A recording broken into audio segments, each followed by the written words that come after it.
The story I'm going to tell you today is a story of failure, a story of accepting failure, and a story of moving forward to something better, which is temporary success.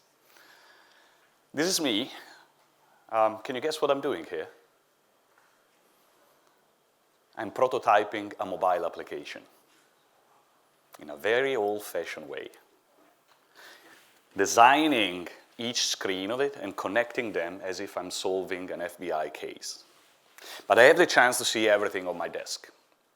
And I'm a product of the 70s, and though I'm the most certified Adobe trainer in the world, I certainly know how to use the software. I always start from a manual experience, tangible experience. That's pretty much the story of my life. How many of you have an older brother or sister, and you are the baby in the family?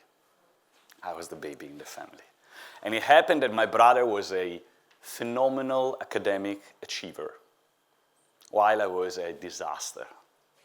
A real disaster. I was battling with dyslexia. I was sent to special classes because until age of 8, I didn't know if I was left-handed or right-handed. Even I say it now, left and right. That brought me to find out a way to impress my parents, because I really wanted to impress my parents. I wanted to impress my mom and my dad, but they were impressionable by my brother's phenomenal academic achievement, not by my drawings. And so I started thinking very differently, start looking at the other side of the coins every time, which was a burden, of course, growing up, as I had that period of time where I was the weirdo. I was the one that was doing things too differently compared to others. And bear in mind, I was growing up in the 80s in Italy, a very conservative country. But when I grew up and I moved to Singapore, a very progressive, fast-forward tech country, I started looking at tech differently as well. So when we started seeing these images, perhaps many of you thought this is the way how we will be moving around in future, how we keep our cities clean, how we reduce pollution. Probably many of you don't see anything wrong with this, but I do. I do see something wrong in this. From the very first time I saw it, I questioned this model. I said, this model is designed in San Francisco. Is it scalable everywhere? Or sooner or later, the greed will take over, and it will no longer be about cleaning up the environment, but will be about making money. And if that happened, I don't see this, I see this. Hundreds of millions of bicycles being abandoned. We are so concerned about the straw that we use to drink our fuzzy drink at McDonald's, and that we are not concerned about how many decades it will take to get rid of this mess. Luckily, I see things ahead. When I moved to Africa, it helped me to understand why what I was planning in my air-conditioned office in Singapore on my 27 inches computer, dual monitor, was not suitable for that environment. I cannot understand. So I quickly had to switch to my usual other side of the coin mindset. And so together with my business partner, we started a company, a startup, a fintech startup for financial inclusion, giving an opportunity to anyone in the world to access credit, something that is denied to 2.4 billion people around the world. But I made a mistake. And the mistake I did was to look at the equation the normal way, not my usual way, the one that I'm good at, the other side of the coin. No, I looked at it the traditional way, where lenders can give a loan to a borrower provided that they fulfill the criteria. They gotta have a job, a bank account, credit score, collateral, don't have to be bankrupt. And that's exactly what keeps 2.4 billion people in the world away from credit. But we went in, the way everyone went into that industry. And I didn't question it. For 6 long months, I didn't question that system until this day. Here we are in Hong Kong. I'm so smiley that day. First day of Rise, one of the most important startup exhibitions in Asia. I brought there the whole team. I'm the CEO, I'm the one that is calling the shot. And the questions start coming in, and they treat us as a lender. And I remember a conversation that I had with my mom when she asked me, what do you do as a job? And I tried to explain to her in Italian language, something that I haven't done before, explaining my job in Italian language, and I finish explaining, and she tells me, oh, you are like the loan sharks. That was bad. That was bad. I wanted to impress my mother, tell her how we are bringing financial inclusion to the poor people around the world, and she thinks I'm a loan shark.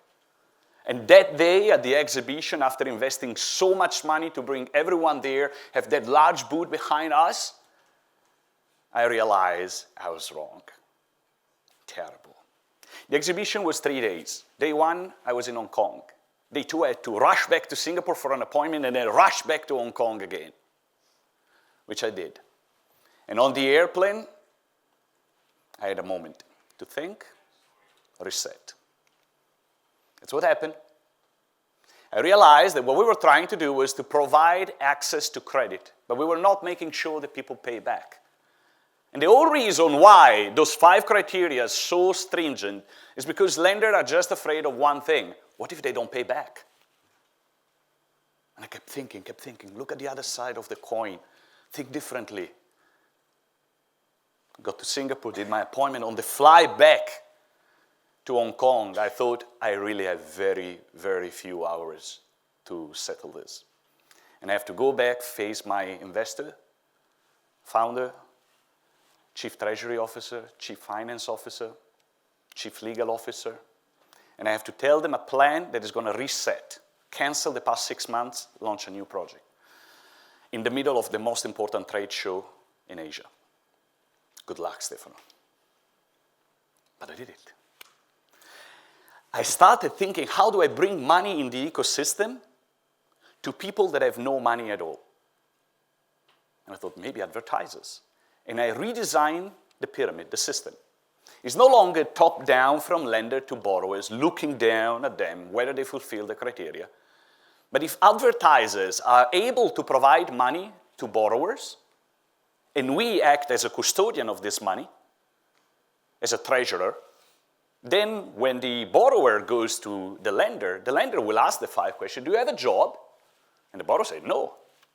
Do you have a bank account? No. Credit score, insufficient. Collaterals, 0. Bankrupt? Yes, sir. Here is your money. Wow. That was a masterpiece. I must admit it. And I brought this idea to my team on the 3rd day. And you see how busy I was, smiling much less than before. busy, resetting the whole thing. And convincing them that I was wrong the first day of the exhibition and I was right on the 3rd day of the exhibition. Our chief treasury officer was so upset at me. He said, you're wrong when you say you're wrong. I say, I'm right when I say that I'm wrong. What is it? It was a long, convincing journey. We spent 2 more days after the exhibition redesigning the whole thing. And it was no longer just me. The whole team came in. We came up with brilliant ideas. Fantastic teamwork. I learned a few lessons, 4, from this experience. The number 1 is to be flexible, which is a beautiful virtue. At any point in time, in any part of your journey, during school, work, at any age, in any sphere of your life, professional, personal, be flexible. Don't get angry. I say if you find yourself getting angry at work, you are the problem. Nothing else. Business is supposed to be taken lightly and be flexible. But at the same time, be bold. I always say, always think as if you are right, but always talk as if you are wrong. Don't expect perfection. Never expect perfection, especially in technology. Microphones, until today, sometimes they don't work. Elevators, they don't work, and they do only one thing. Escalators, they don't work all the times. So don't expect perfection in complex scenarios. And lastly, do good. If your heart is set for something good, no matter how many hurdles you have to overcome, things become easy if you're aiming for something good. Just to recap with you, be flexible,